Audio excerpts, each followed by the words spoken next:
तो आइए अब हम समझना स्टार्ट करते हैं क्वेश्चन नंबर 10 को। यहाँ पर क्वेश्चन बोला किसी समकोण त्रिभुज एबीसी के समकोण वाले शीर्ष ए से। तो हमारे पास कोई एक समकोण त्रिभुज है एबीसी नाम का। इसमें जो समकोण बनाया गया है ए पर बनाया गया है, ठीक है। तो बोला कि इसी समकोण वाले शीर्ष से, समकोण वाले शीर्ष ए से भुजा बीसी, ये भुजा जो बीसी है ना, ये 90 डिग्री है ना, तो यहाँ पर इसके सामने क्या होता है, कर्ण होता है।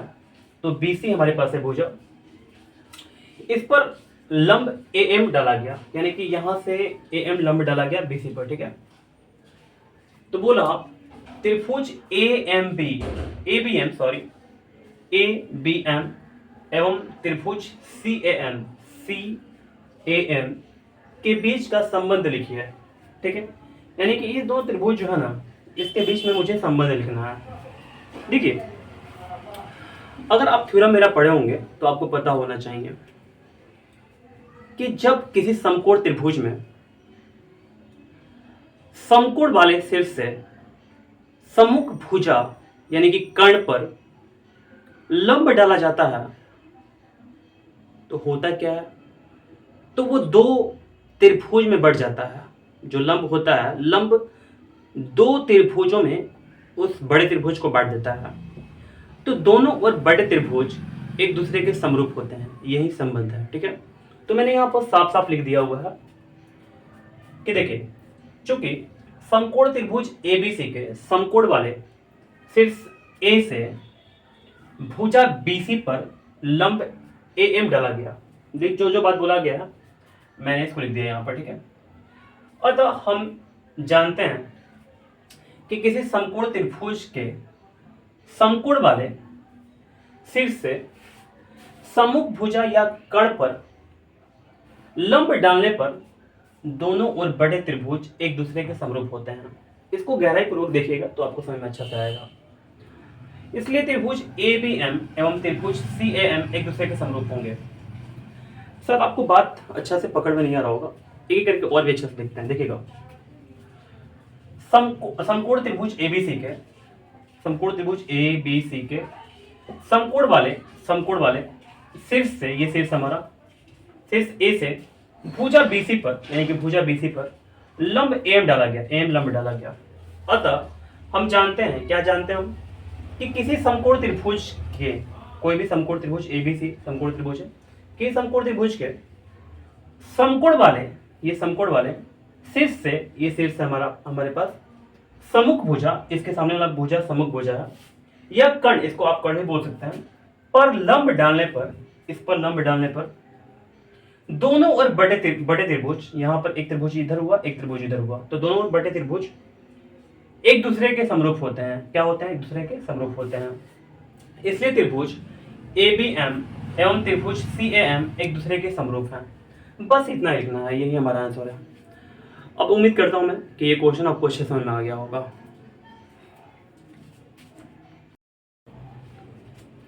तो आइए अब हम स्टार्ट करते हैं क्वेश्चन नंबर 11 को।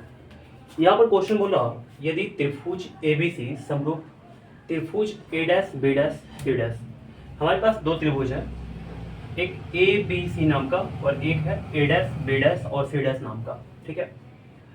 बोला कि कोण ए बराबर कोण ए डैश, यानी कि ये जो कोण ए है ना, ये कोण ए डैश के बराबर है, जो कोण बी है कोण बी डैश के बराबर है, ठीक है। यहाँ बोला कि A dash B dash equal to 6, A dash B dash equal to क्या है, 6 है, B dash C dash equal to 4 है, B dash C dash equal to 4 है, C dash A dash equal to 3 है, C dash A dash equal to 3 है। मैंने यहाँ पर जो जो दिया उसको मैंने पुट कर दिया, ठीक है। तो पहला क्वेश्चन में बोला कि बीसी का मान बताएं, हमको बीसी का मान बताना है, ये वाला बीसी जो है ना, ये वाला बीसी, इसका मान बताना है, जबकि ए बी बराबर 24 सेंटीमीटर 24 है, ठीक है ना। ए बी बराबर कितना है, 24 है। तो देखिए हम क्या करेंगे, हमारे पास ए बी का मान दिया हुआ है और हमको बी सी निकालना है इसमें, पहला क्वेश्चन में। तो हम देखेंगे कि हमारे पास दिया हुआ था त्रिभुज एबीसी समरूप है त्रिभुज A dash B dash C dash के, दोनों त्रिभुज समरूप है। तो इसके बाद क्या होगा, इसका जो संगत भुजा है ना, उसका अनुपात बराबर होगा, संगत भुजाओं का अनुपात क्या होगा, बराबर होगा। तो देखिए हम लोग लिख देंगे इसलिए चूंकि त्रिभुज एबीसी समरूप त्रिभुज A dash B dash C dash इसी चलते ए बी बटे में क्या हो जाएगा, देखिए ए बी जो है ना, ए बी बटे में क्या हो जाएगा, A dash B dash, B C बटे में क्या हो जाएगा, बी डैश सी डैश।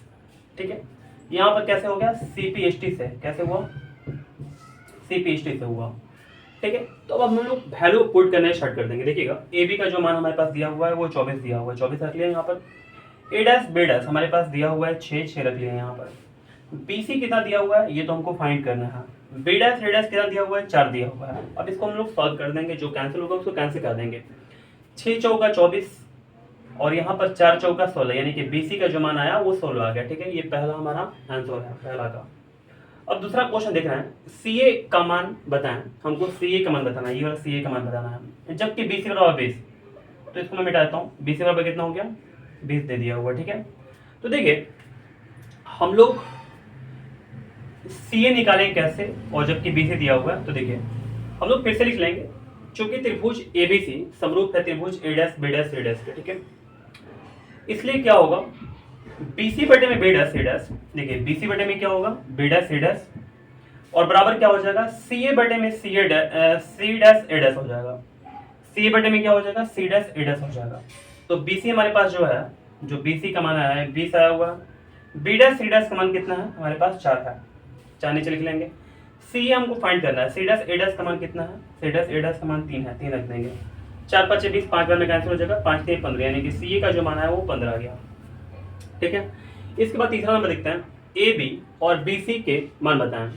हमको ए बी, ये ए बी है, और बी सी का मान निकालना है। ठीक है, तो जबकि सी ए बराबर 63 है, सी ए बराबर कितना है, 63 हमारे पास है। ठीक है, तो चलिए अब हम लोग इसको फाइंड करते हैं, कैसे फाइंड करेंगे देखिएगा, चूंकि त्रिभुज ए बी सी समरूप है त्रिभुज A dash B dash C dash के, तो हमारे पास यहाँ पर आप चाहें तो लिख सकते हैं CPST। ठीक है, corresponding part of similar triangle, और यहां पर भी आप लिख सकते हैं CPST। ठीक है, अब देखिएगा अगर दोनों त्रिभुज समरूप है तो इसके संगत भुजाओं का अनुपात क्या होगा, बराबर होगा, यानी कि संगत भुजाएं समानुपाती होंगी।